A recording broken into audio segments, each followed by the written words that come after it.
오늘 말씀 보겠습니다. 오늘 말씀은 출애굽기 20장 4절에서부터 6절까지의 말씀입니다. 너희는 너희가 섬기려고 위로 하늘에 있는 것이나 아래로 땅에 있는 것이나 땅 아래 물속에 있는 것이든지 그 모양을 번떠서 우상을 만들지 못한다. 너희는 그것들에게 절하거나 그것들을 섬기지 못한다. 나 주 너희의 하나님은 질투하는 하나님이다. 나를 미워하는 사람에게는 그 죄값으로 본인뿐만 아니라 3, 4대 자손에게까지 벌을 내린다. 그러나 나를 사랑하고 나의 계명을 지키는 사람에게는 수천대 자손에 이르기까지 한결같은 사랑을 베푼다. 아멘. 저번에 우리는 십계명의 첫 번째 명령이지요. 너희는 내 앞에서 다른 신들을 섬기지 못한다. 그런 말씀의 의미에 대해서 함께 나눴습니다.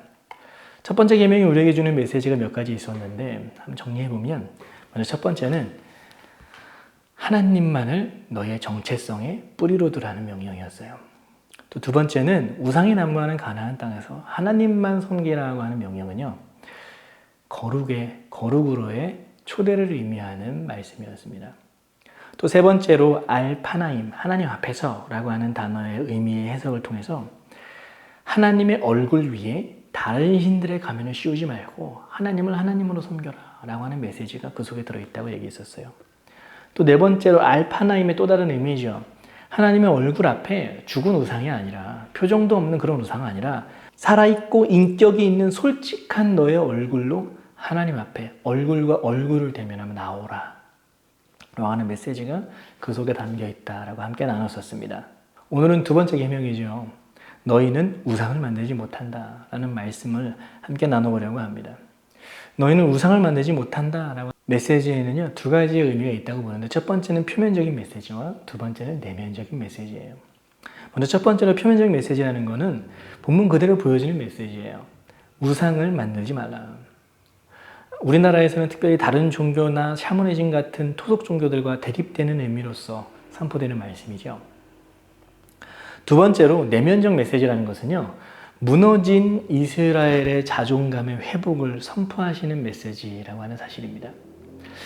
종살이하면서 무너질 대로 무너진 이스라엘의 민족성과 자존감을 다시 회복시켜주는 메시지가 바로 오늘 십계명에서 두 번째 계명이라는 겁니다. 표면적 메시지로서 오늘 본문은요, 사실 지금까지 많이 나눴고 또 많이 들었을 거예요. 그래서 오늘은 내면적 메시지로서 너희는 우상을 만들지 못한다라는 본문을 우리가 함께 나눠보려고 합니다. 오늘 말씀을 나누기 전에 먼저 고대 사회의 신들의 특징에 대해서 우리가 저번에 한번 나눈 적이 있었어요. 혹시 기억하십니까? 고대 사회에서의 신들은요, 각자 자기들이 맡은 영역이 확실하게 나눠져 있었습니다. 전쟁을 관할하는 신이 있고, 물과 불을 관할하는 신도 있고요. 또 바다와 하늘, 또 왕궁과 또 귀족들의 삶을 관할하는 신들도 있었어요. 심지어 우리나라에는요, 뒷간을 관할하는 신도 있었습니다. 뒷간, 화장실을 관할하는 신이죠. 또 고대 사회의 신화에 나오는 이런 신들의 특징 중에서 우리가 좀 눈여겨보아야 할 것은요, 이런 신들 사이에서 확실한 계급체가 있었다는 사실입니다. 그래서 고대 사회에 보면 이런 신들을 모시는 신당들이 곳곳에 있었어요. 그리고 그 신들의 계급에 따라서 신당의 크기와 규모가 다릅니다. 옛날 로마의 유적지를 보면 판테온 신전이라는 곳이 있죠. 아마 가보신 분들도 있을 거예요. 기원전 27년에 지어진, 무려 2000년 전에 지어진 건물인데요. 이게 지금 봐도 엄청난 건축물로 평가받고 있습니다.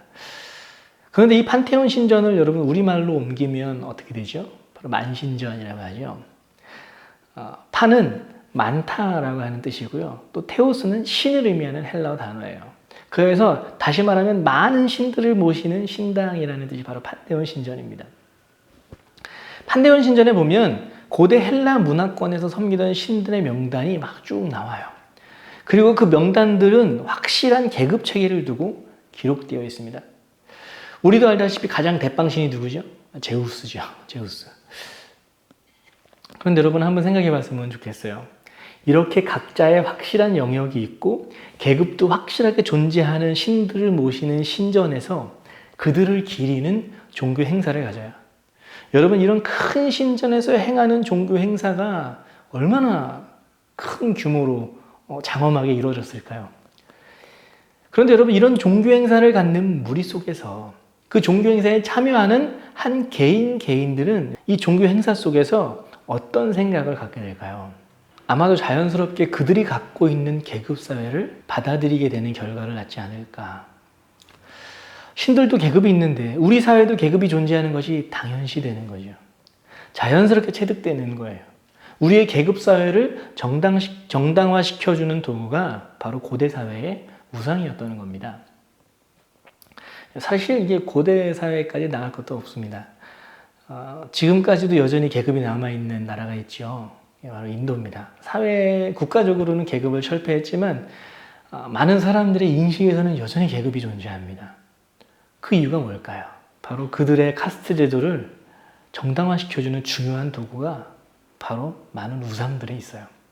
그런데 여러분, 힘의 논리에 의해서 만들어 놓은 인간의 이 계급사회에서 하나님이 이스라엘 백성에게 명령하시는 거예요. 내 앞에서 다른 신들을 섬기지 마. 내 앞에서 다른 신들의 형상도 만들지 마. 여러분, 다른 여러 신들 중에 대빵인 하나님을 섬기라고 얘기하는 게 아니에요. 유일하신 하나님을 믿으라고 말씀하는 겁니다. 하나님이 아닌 모든 것은 그냥 우상이에요. 너희가 믿고 섬기는 분은 오직 야훼 하나님이야. 여러분, 이 말씀을 다르게 이야기하면 모든 사람이 다 유일한 하나님 앞에서는 동등하다는 선언이 그 메시지 속에 들어있는 겁니다. 단지 창조주와 피조물로만 나눌 뿐이에요. 계급 같은 것은 없어요. 인간이 만들어 놓은 계급, 하나님 앞에서 그런 것은 아무것도 아니야. 하나님 앞에서 왕이냐, 귀족이냐, 상인이냐, 노예냐, 남자나 여자나 다 같은 하나님의 자녀라고 하는 선언이 유일한 하나님을 믿으라, 유일한 하나님만 섬기라 라고 하는 메시지 속에 숨어있는 의미예요. 그렇기 때문에 당시 이집트에서 종살이하던 이스라엘에게요, 하나님만 섬기라고 하는 명령은요, 이게 굉장히 혁명적인 메시지였습니다. 또 한 가지, 오늘 말씀에서 하나님은 이스라엘에게 우상을 만들지 말라라고 명령하세요. 이게 이런 거푸집 같은 곳에 쇠를 녹여서 본떠서 만들다라는 의미도 있는데, 동시에 정을 쳐서 깎아내다라는 의미도 함께 들어있는 단어입니다. 정을 쳐서 새기는 것, 정을 쳐서 모양을 만드는 것, 여러분이 무엇이 있을까요? 큰 돌을 망치와 정을 들고 모양을 만들기 위해서 깎아내는 행동을 의미하는 단어예요. 여러분, 이스라엘 백성이 이집트에서 종살이할 때 했던 대표적인 노력이 뭐였습니까? 피라미드를 만들고 스핑크스 같은 우상을 만드는 거였습니다.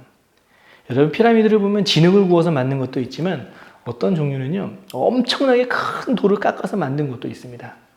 예전에 내셔널 지오그래피에서 나온 영상에서 보면 그 크기가요, 한 13m, 벽돌 하나의 크기가 13m나 되는 돌도 있었다고 합니다.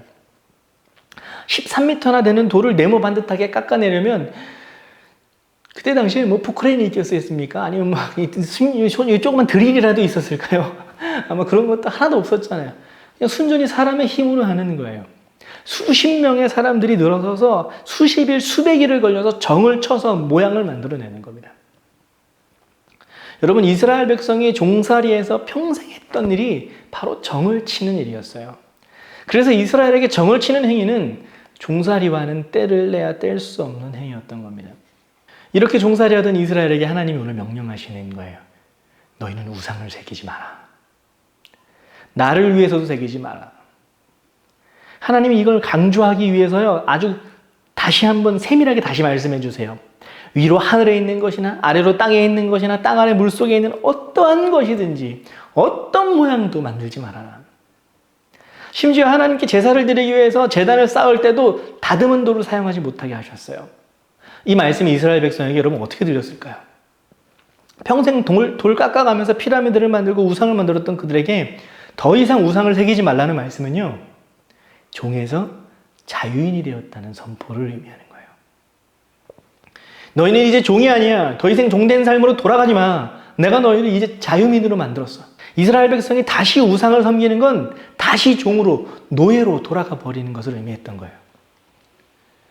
그렇다면 여러분, 오늘날 하나님 한 분만을 섬겨라, 우상을 만들지 말라라는 말씀은요, 우리에게 어떤 메시지로 선포가 될까요? 저는 이 말씀을 묵상하면서 몇 년 전부터 우리에게 익숙해진 단어가 하나 생각났습니다. 바로 금수저와 흙수저라고 하는 단어예요. 누군 금수저 물고 태어나고 누군 흙수저 물고 태어나서 살아간다는 말이죠.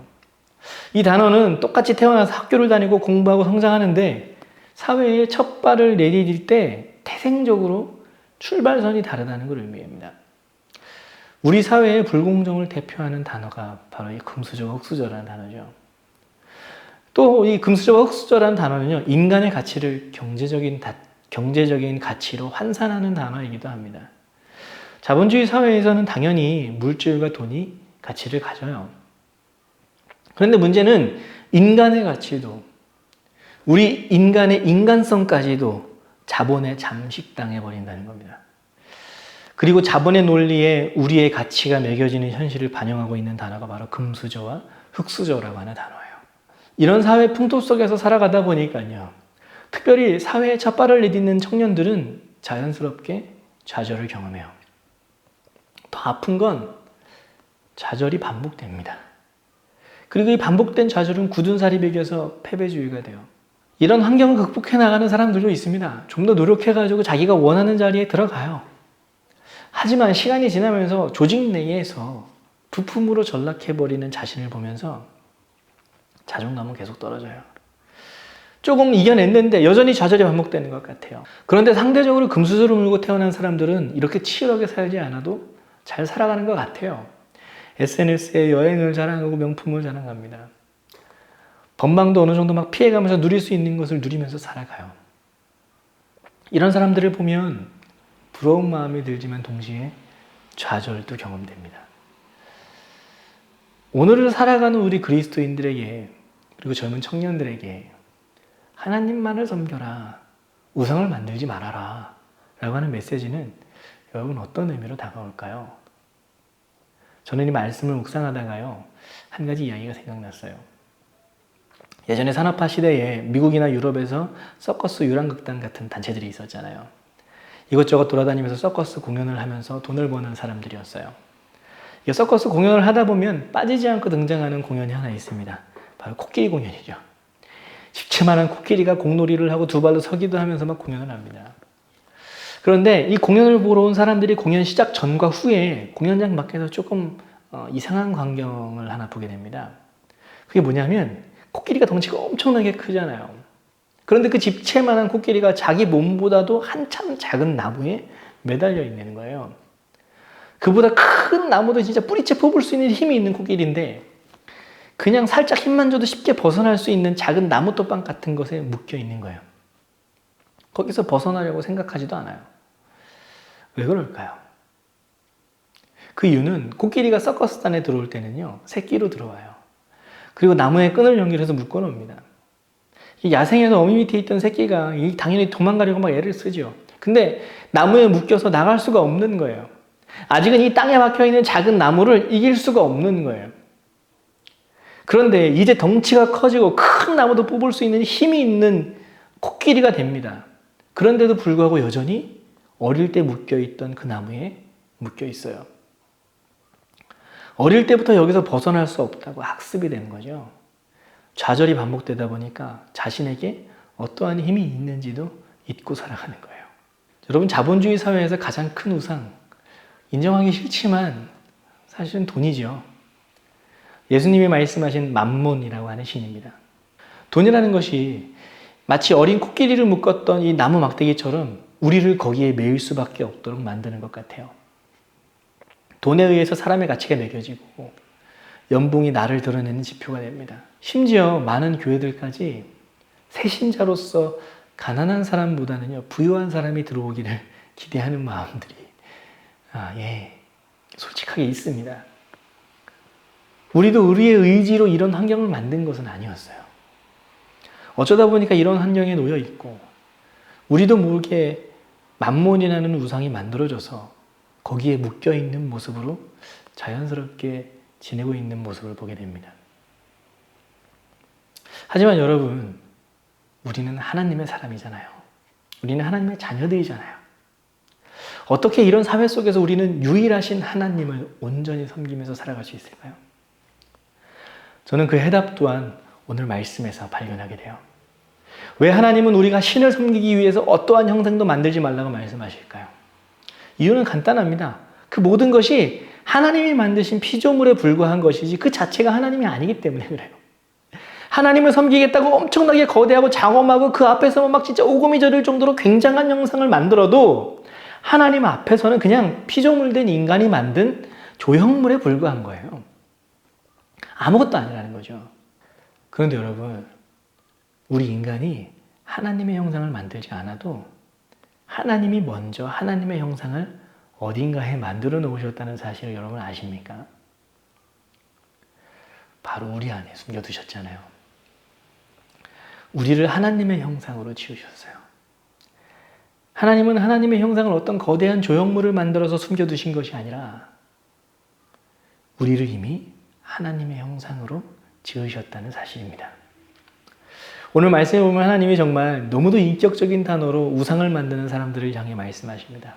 나는 질투하는 하나님이야. 저는 이 표현이 정말 좋아요. 하나님의 마음을 우리가 이해할 수 있는 최선의 단어로 표현하신 것이 아닌가 생각합니다. 하나님의 형상으로 지음받은 우리가 나무 토막 같은 만물에게 붙잡혀서 살아가고 있다면 하나님 바라보기에 이게 얼마나 마음이 아프실까요? 하나님은 이걸 질투라고 표현하셨는데 저는 더 인간적인 단어로 하나님의 마음을 표현한다면 아마 자존심이 상하셨다. 이렇게 이렇게 표현할 수 있지 않을까도 생각합니다. 이미 하나님의 형상을 우리 안에 새겨 넣으셨는데 우리가 만몬의 노예로 살아가고 있다면 하나님 입장에서는 이것이야말로 진짜 신성모독으로 받아들이고 있다는 사실이에요. 여러분, 우리가 만몬 앞에 절하지 않고 굴복하지 않기 위해서 우리 안에 하나님의 형상을 회복하고 찾아야 합니다. 돈의 가치로 우리가 평가되지 않고 하나님의 형상, 하나님의 가치로, 하나님의 자녀로 우리가 평가되고 인정되어야 됩니다. 여러분, 우리의 정체성의 근본이 돈이 아니라 하나님이 되셔야 돼요. 자본주의 사회에서 우리의 이웃들과 더불어서 만문 앞에 굴복하지 않고 살아가는 방법도 여러분 간단합니다. 내 안에 있는 하나님의 형상을 발견하면서 동시에 내 옆에 있는 사람들의 얼굴에서도 하나님의 형상을 발견하는 거예요. 근데 이게 잘 보이지 않습니다. 특별히 좋지 않은 감정의 쌓임이 정말 보이지 않아요. 그런데 여러분, 나태주 시인이 아주 멋있게 어떻게 보아야 하는지 우리에게 좀 알려줬던 것 같아요. 자세히 보아야 예쁘다. 오래 보아야 사랑스럽다. 너도 그렇다. 우리의 자존감의 뿌리는요, 여러분, 금수저도 흙수저도 아니에요. 연봉도 아닙니다. 하나님의 형상입니다. 우리 이웃들의 가치도 아파트 평수도 부동산의 가치도 아니에요. 그 안에 하나님의 형상이에요. 내 안에 하나님의 형상, 또 우리 이웃들의 얼굴에 있는 하나님의 형상을 발견하면서 오늘 하루도 살아가기를 간절히 축원합니다. 그 속에 진짜 행복이 있습니다. 참 행복을 경험하면서 살아가는 우리 성도님들 되기를 간절히 원합니다. 함께 기도할게요. 하나님, 우리가 정말로 우리 안에 있는 하나님의 형상을 먼저 회복하기를 간절히 원합니다. 하나님, 예수 그리스도의 십자가로 우리 안에 하나님의 형상을 회복시켜 주시옵소서. 그리고 회복된 우리의 시선으로 우리의 이웃들의 얼굴을 바라보기를 원합니다.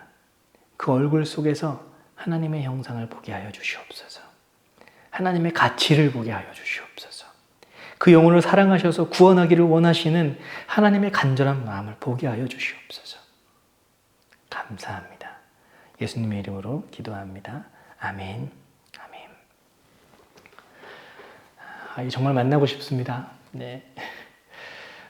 우리가 어떻게라도 좀 만났으면 좋겠다 싶어가지고요. 이제는 예배를 줌 예배를 드리고 있어요. 물론 이렇게 인터넷으로 또 유튜브로 이렇게 송출하면서 예배를 드리는데 줌 예배에 참석하지 못하시는 분들 이렇게 예배를 드리시면 됩니다.